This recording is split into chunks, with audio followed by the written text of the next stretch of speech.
નમસ્કાર મિત્રો. ગુજરાત પેન્શનરોની મોટી જીત. 18 મહિનાનું બાકી ડીએરિયસ પેન્શન મેડિકલ ભથ્થું આજ રોજ તારીખ 11/7/2026થી જાહેર. પેન્શનરો અને સરકારી કર્મચારીઓની મોટી જીત. આજના દિવસના તાજા પેન્શન સમાચાર. તો મિત્રો, 18 મહિનાનું બાકી ડીએ એરિયસ એ ભારતના લાખો કેન્દ્રીય કર્મચારીઓ અને પેન્શનરો માટે છેલ્લા ઘણા સમયથી ચર્ચાનો વિષય બની રહ્યો છે. તો આપણે 18 મહિનાના બાકી ડી એરિયસ એટલે કે મોંઘવારી ભથ્થાના એરિયસની ઉત્પત્તિ, તેના વિવાદ, સરકારી વલણ, કર્મચારીઓની માંગણીઓ અને આજના સમયમાં તેની વર્તમાન સ્થિતિ વિશે વિગતવાર વાત કરીશું. તો સૌથી પહેલાં આપણે વાત કરીશું કે મોંઘવારી ભથ્થું ડીએ અને તેની મોંઘવારી ભથ્થું એ કેન્દ્ર સરકાર અને રાજ્ય સરકારો દ્વારા તેમના કર્મચારીઓને વધતી જતી મોંઘવારી સામે રક્ષણ આપવા માટે ચૂકવવામાં આવતું એક વિશેષ ભથ્થું છે. આ ભથ્થાની ગણતરી સામાન્ય રીતે all Indian consumer price index EICPIના આધારે કરવામાં આવે છે. મિત્રો, કર્મચારીઓના પગાર જે ધોરણે ધ્યાનમાં રાખીને સરકારી નીતિઓ અનુસાર વર્ષમાં 2 વાર ડીએમાં વધારો કરવામાં આવે છે. આ વધારો કર્મચારીઓને તેમની ખરીદ શક્તિ જાળવી રાખવામાં મદદરૂપ થાય છે. અને મિત્રો, ત્યારબાદ બીજું, 18 મહિનાનું ડીએરિયસ શા માટે અટક્યું? તો મિત્રો, વર્ષ 2020ની શરૂઆતમાં સમગ્ર વિશ્વ કોવિડ-19 મહામારીની ઝપટમાં આવી ગયું હતું. અને મિત્રો, આ ભયંકર મહામારીને કારણે દેશવ્યાપી લોકડાઉન લાદવામાં આવ્યું હતું અને તેનાથી સમગ્ર અર્થતંત્રને ભારે ફટકો પડ્યો હતો. તેમાં વેપાર ધંધા ઠપ થઈ ગયા, સરકારની આવકમાં મોટો ઘટાડો નોંધાયો.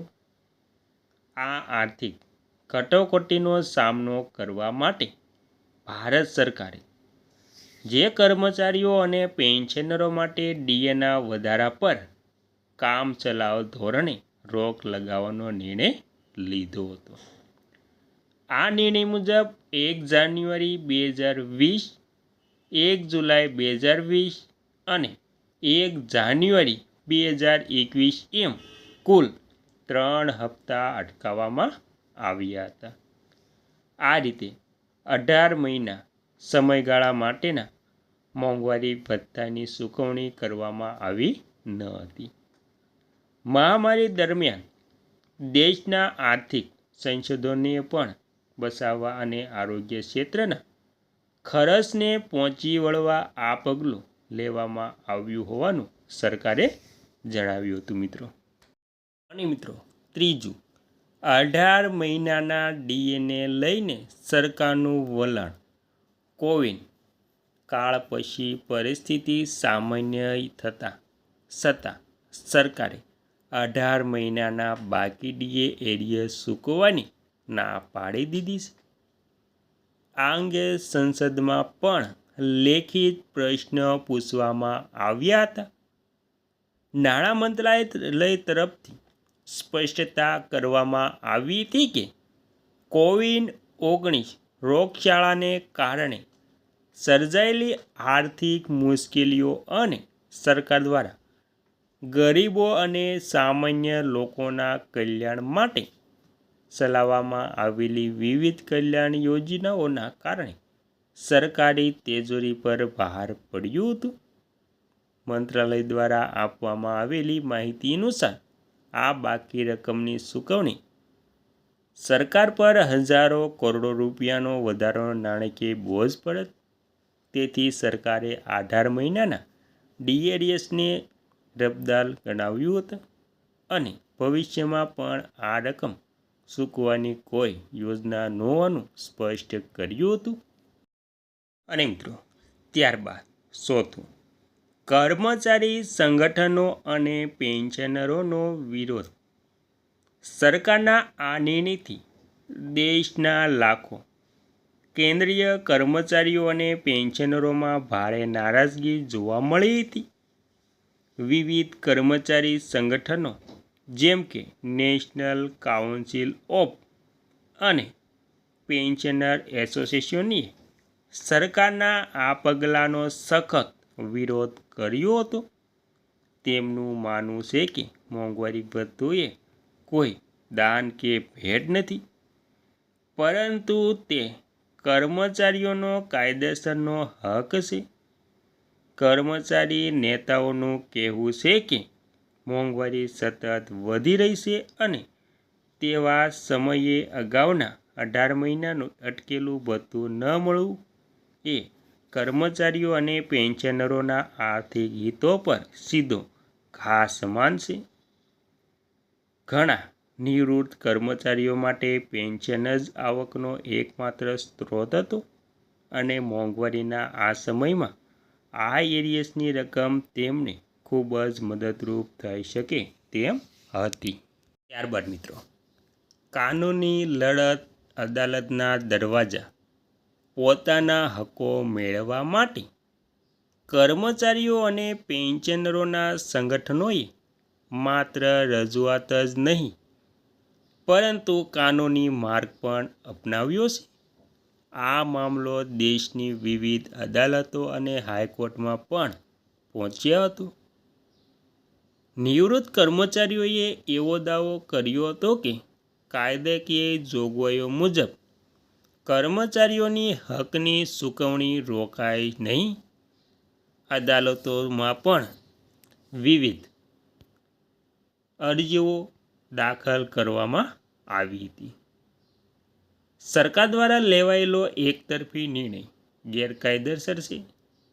જોકે સરકારે દરેક મંચ પર પોતાની આર્થિક મજબૂરીઓ અને નીતિગત નિર્ણયોનો હવાલો આપીને પોતાનો બચાવ કર્યો હતો. આ કાનૂની લડતો હજુ પણ વિવિધ સ્તરે ચાલુ છે અને કર્મચારીઓને અદાલતમાંથી ન્યાય મળવાની આશા છે. અને ત્યારબાદ છઠ્ઠું, 8મું પગાર પંચ અને ડીએ એરિયસ. સંદેશમાં 8મું પગાર પંચ એટલે કે એટ ધ પે કમિશન અમલમાં આવી ગયું છે, જેના કારણે કર્મચારીઓના પગાર અને પેન્શનમાં સુધારો થયો છે. 8મા પગાર પંચની રચના સાથે કર્મચારીઓની જૂની માંગણીઓને ફરીથી વેગ મળ્યો છે. કર્મચારીઓનું માનવું છે કે જ્યારે નવું પગાર પંચ લાગુ થઈ ગયું છે ત્યારે જૂના 18 મહિનાના ડીએડીએસના પ્રશ્નનું પણ યોગ્ય નિરાકરણ લાવવું જોઈએ. જો કે સરકારનું ધ્યાન અત્યારે નવા પગાર પંચની ભલામણોને યોગ્ય રીતે લાગુ કરવા પર છે. પેન્શનર સંગઠનો પણ સતત સરકાર સમક્ષ માંગણીઓ કરી રહ્યા છે કે 66 વર્ષથી ઉપરના વરિષ્ઠ પેન્શનરોને આ બાકી રકમ ચૂકવીને રાહત આપવી જોઈએ, પરંતુ સરકારના વલણમાં હજુ સુધી કોઈ મોટો ફેરફાર જોવા મળ્યો નથી મિત્રો. અને મિત્રો ત્યારબાદ 7મું, નાણાકીય સમીકરણો અને સરકારની મજબૂરી. આર્થિક નિષ્ણાતોના મતે આ 18 મહિનાના ડીએની રકમ ઘણી મોટી છે અને તેને એકસાથે ચૂકવવાથી દેશની રાજકોષીય ખાત પર અસર થઈ શકે છે. સરકાર હંમેશા ફુગાવાને નિયંત્રિત રાખવામાં અને દેશના વિકાસ કાર્યો માટે નાણાંની વ્યવસ્થા કરવા વચ્ચે સંતુલન જાળવવાનો પ્રયાસ કરતી હોય છે. સરકારની દલીલ એ પણ છે કે જો કેન્દ્રીય કર્મચારીઓને આ એરિયસ આપવામાં આવે તો દેશભરના રાજ્ય એટલે કે દેશભરના રાજ્ય સરકારી કર્મચારીઓ અને અન્ય સંસ્થાઓના કર્મચારીઓ પણ સમાન લાભની માંગ કરશે. આનાથી રાજ્ય સરકારોની તિજોરી પર મોટું ભારણ આવી શકે છે. આ વ્યાપક આર્થિક પરિબળોને ધ્યાનમાં રાખીને સરકારે અત્યાર સુધી આ રકમ ન ચૂકવવાનો કઠોર નિર્ણય જાળવી રાખ્યો છે. અને વર્તમાન સ્થિતિ અને અપેક્ષાઓ. વર્તમાન વર્ષમાં 18 મહિનાના ડીએડીએસની ચૂકવણીને લઈને અનિશ્ચિતતાઓ પ્રવર્તી રહી છે. એક તરફ નાણાં મંત્રાલયે સંસદમાં સ્પષ્ટ ના પાડી દીધી છે, તો બીજી તરફ કર્મચારી સંગઠનોએ આ મુદ્દો છોડ્યો નથી. તેઓ સમયાંતરે કેન્દ્રીય મંત્રીઓ અને વડાપ્રધાન કાર્યાલયને આવેદનપત્રો આપી રહ્યા છે. કેટલાક રાજકીય વિશ્લેષણનું માનવું છે કે ચૂંટણીના વર્ષોમાં સરકાર કર્મચારીઓની નારાજગી દૂર કરવા માટે મધ્યમ વર્ગ પણ કાઢી શકે છે. ઉદાહરણ તરીકે, આ રકમ એકસાથે ન ચૂકવાતા તેને પ્રોવિડન્ટ ફંડ પીએફમાં જમા કરાવવી અથવા તો અમુક ચોક્કસ કેટેગરીના કર્મચારીઓ જેમ કે ઓછા પગારવાળા વર્ગ અથવા તો વરિષ્ઠ પેન્શનરોને તેનો લાભ આપવો જેવા વિકલ્પો પર વિચાર થઈ શકે છે. અને ડીએડીએસનું આર્થિક મહત્ત્વ. એક સામાન્ય કર્મચારીઓના દૃષ્ટિકોણથી 18 મહિનાના ડીએડીએસની રકમ ખૂબ જ મહત્ત્વ ધરાવે છે. આ રકમ કર્મચારીઓને તેમના અંગત લક્ષણો અને જેમ કે બાળકોનું ઉચ્ચ શિક્ષણ, ઘરનું સમારકામ અથવા તો કોઈ કટોકટી માટે મદદરૂપ બની શકે. કોરોના કાળમાં મોંઘવારી ખૂબ જ વધી ગઈ હતી અને કર્મચારીઓએ પોતાનો બચત નાણાં વાપરી નાખ્યા હતા. આવા સંજોગોમાં જો એરિયસની રકમ મળી જાય તો તેને કર્મચારીઓ માટે મોટી આર્થિક રાહત સમાન સાબિત થાય છે. કર્મચારીઓ દલીલ કરે છે કે જ્યારે સરકારી આવક સામાન્ય થઈ ગઈ હતી અને જીએસટી કલેક્શન પણ રેકોર્ડ સ્તરે પહોંચી ગયું હતું, ત્યારે કર્મચારીઓના હકના નાણાં રોકી રાખવા વ્યાજબી નથી. અને ત્યારબાદ નિર્ણય. 18 મહિનાના બાકી ડીએડીએસનો મુદ્દો એ સરકારની આર્થિક નીતિઓ અને કર્મચારીઓના કલ્યાણ વચ્ચેનો એક મોટો વિવાદ છે મિત્રો. અને મિત્રો, સરકારે કોવિડ કાળની આર્થિક તંગી અને રાજકોષીય સ્થિતિને કારણે આ રકમ ચૂકવવાની અનિશ્ચિતતા દર્શાવી છે. જ્યારે કર્મચારીઓ અને પેન્શનરો તેની પોતાનો હક માનીને લડી રહ્યા છે.